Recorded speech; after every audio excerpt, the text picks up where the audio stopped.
Zambian women face multiple forms of discrimination. These include abuse, gender-based violence, and insecure property rights. Between 2006 and 2007, more than half of every married woman surveyed reported being beaten or abused by their husband.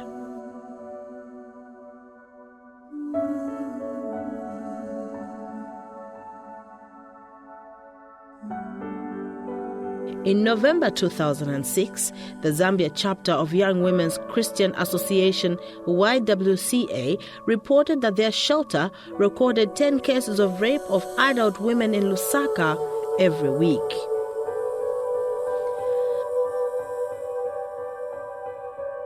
Gender-based violence is any violence committed on the basis of gender because a particular individual is female, male, or child. This violence happens because an individual is unable to defend themselves due to power structures, implying that one person has less authority or physical strength than the other person.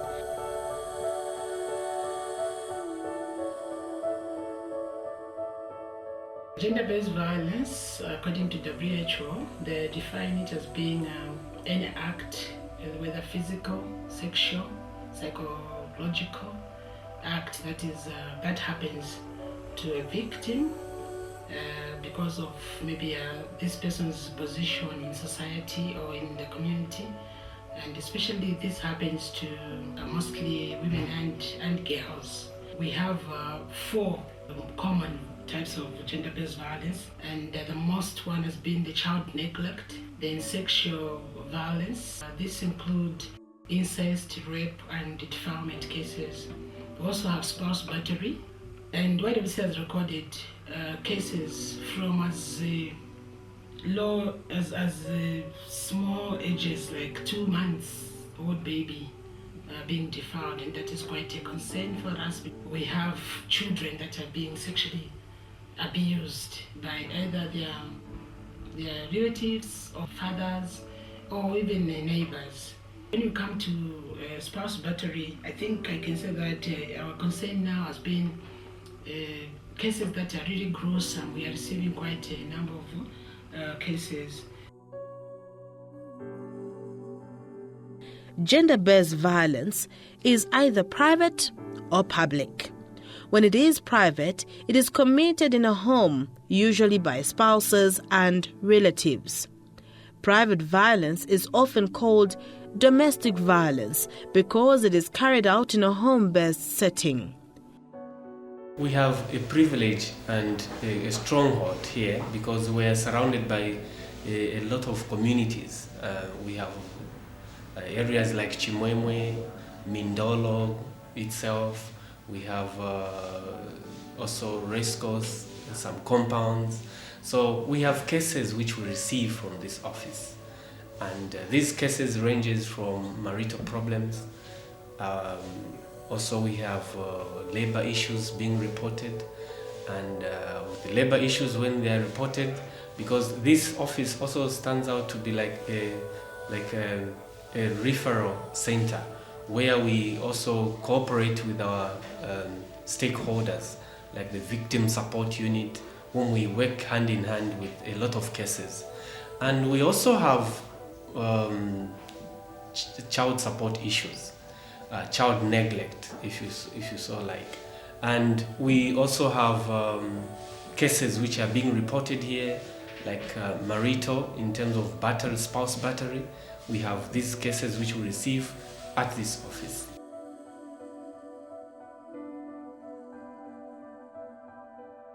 Now, when I was 1989,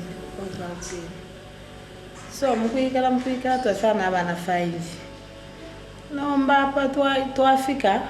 Abantu nomba na bashupa no support y'abana nangu impira bakwata shaka efu mukwangalira bene so for that issue ku YWCA right tweets the once pamo to aisa kuno to alondro batela advice the bene batela advice ifya kusunga abana na fyonse n'abana kuma school na fyonse so wena no utaba umfapo na mchimu fe basikoba kutukana panganda baliya fe banshafe n'abaana filafini inganda nchikira manene yakusonkela tabanda pati bebukushe kwati kwali okusonkela okunasha abaana tapa abaana kufemu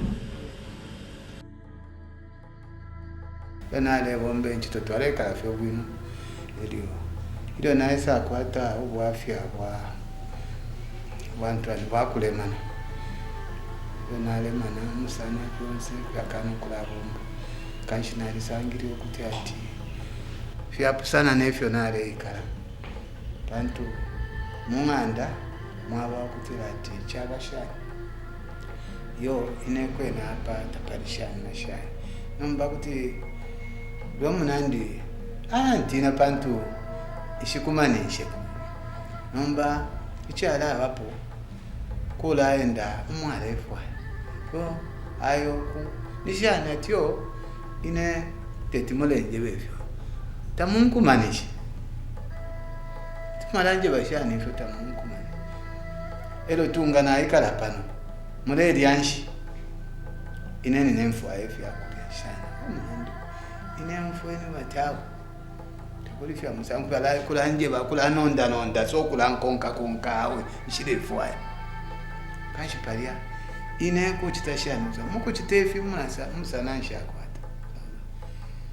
ishaba kuza tutinaye pa kato muntu nachite awe nakayale kanshi kuchitashana ku ansonka fi kuisa fefe afine na wika sonka pera ngauti mulera popo ne miko na filafini kumpuma kwena balampuma temuseba nya utati nseba yakwe akanshi kwata nomba kanshi ine mwandini ebu afya bwaliko nomba nalikumana nabamu bakansamba baibiri okuti atubishe ubwafya bwenu bwino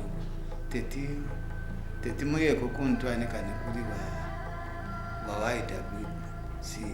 ayami mayalonda konako limbi kuti kwabe ishira imbiyo chabe atinga nishira chipantu uyu konshoko ndeba na timu twale teti aye nakoyo kabite teti achite nangu chibebe awe nangu fetere kona ngufetete imwe wafya kwenu kuti bamishira advice ichakuti ati limbi imwe bene imwe nangu fulani uri awe ina mwaisa amono kuti ati aisa bana mushira. When gender-based violence is public, it refers to violence that is committed in public places, such as the workplace, in schools, churches, hospitals, prisons, or on the streets. It can be committed by members of the public or public officials in positions of power, such as teachers, police officers, and community development workers. Young girls in schools are more vulnerable to abuse by older male schoolmates and even school staff. Some teachers are in prison having been convicted of abusing girls under their care. Cases have been reported of lecturers and instructors in higher learning institutions to emotionally, physically, and mentally abuse female students. This leaves the question, are schools safe? Gender-based violence is in the workplace too. Often, female staff are more vulnerable to gender-based violence. Usually, female staff like cleaners and receptionists are the most vulnerable. Few cases are reported for fear of dismissal and often violent retaliation.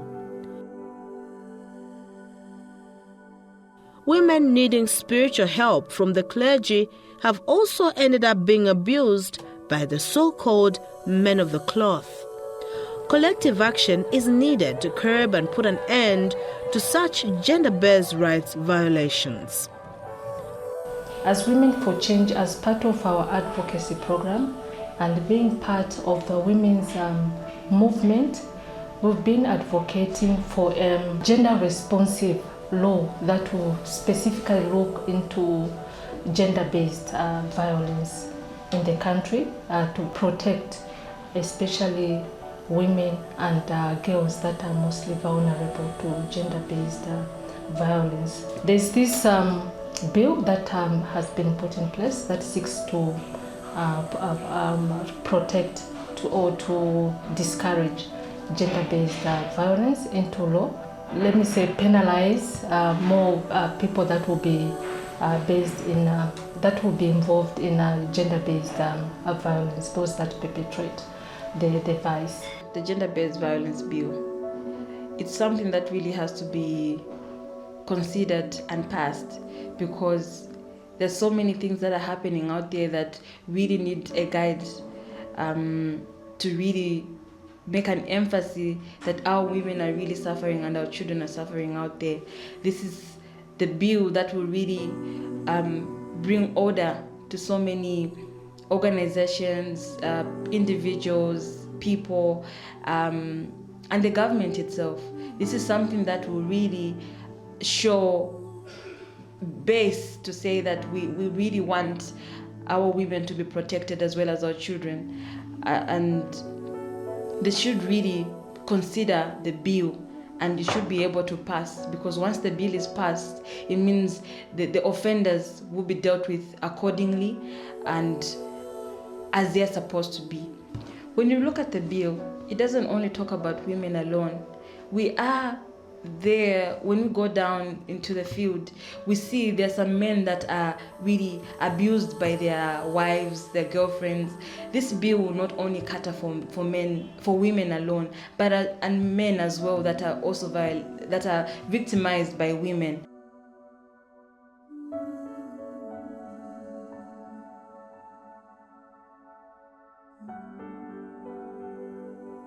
Naizari kumsambika mwana soka itulipo tubiri na kaidite.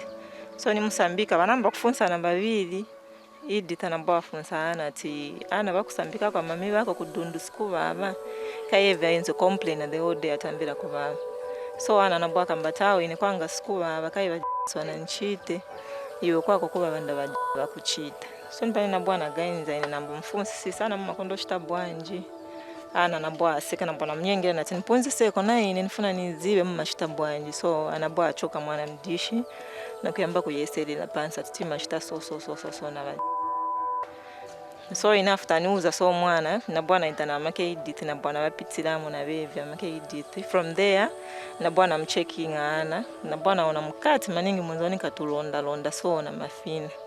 So nibana nabwa na oza batate bake the following day kuma 8 tunabwata mpeleka ku VCT kuja baba checking azona nombopeza ati alina vilonda mwana kwenza chukana cream ya yellow so nipana baba kambati kansi muende ku polisi, so ku polisi kuja tunabwata enda wanababa kambati at first mbwelele umuntu stinga mugwile banaenda na meni pamoja mboka mbati tufumbwele futhi hospital tufuna medical report yochikela kuli doctor.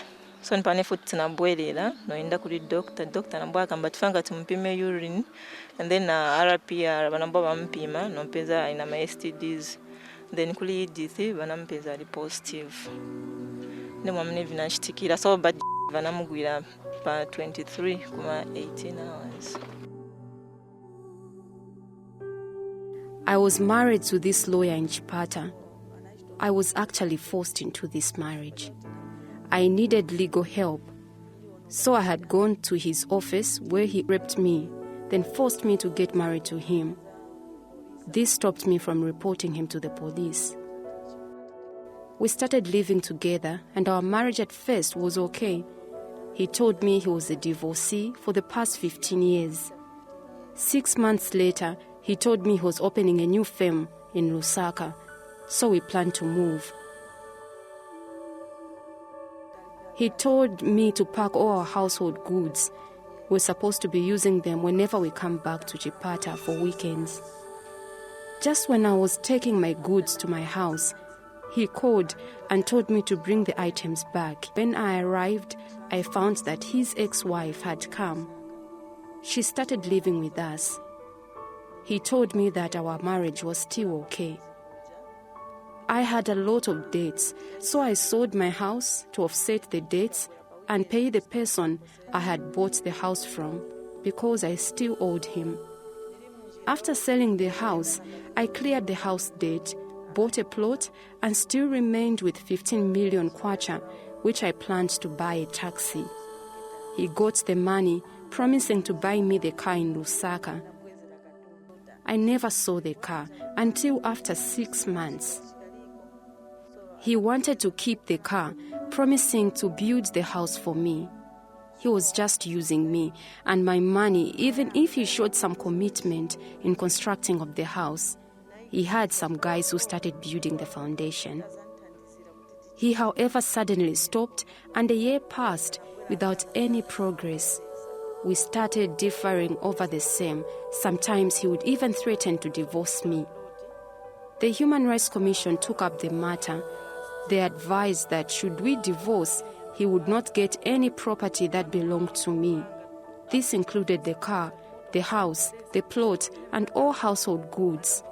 Instead, he took everything. I have tried to seek legal help, but this has not worked because he's a lawyer and he knows a lot of lawyers in Chipata. I have nothing with me.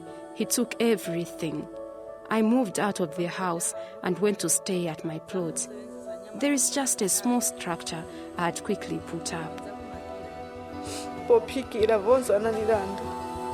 Ndibesho chita chichonse.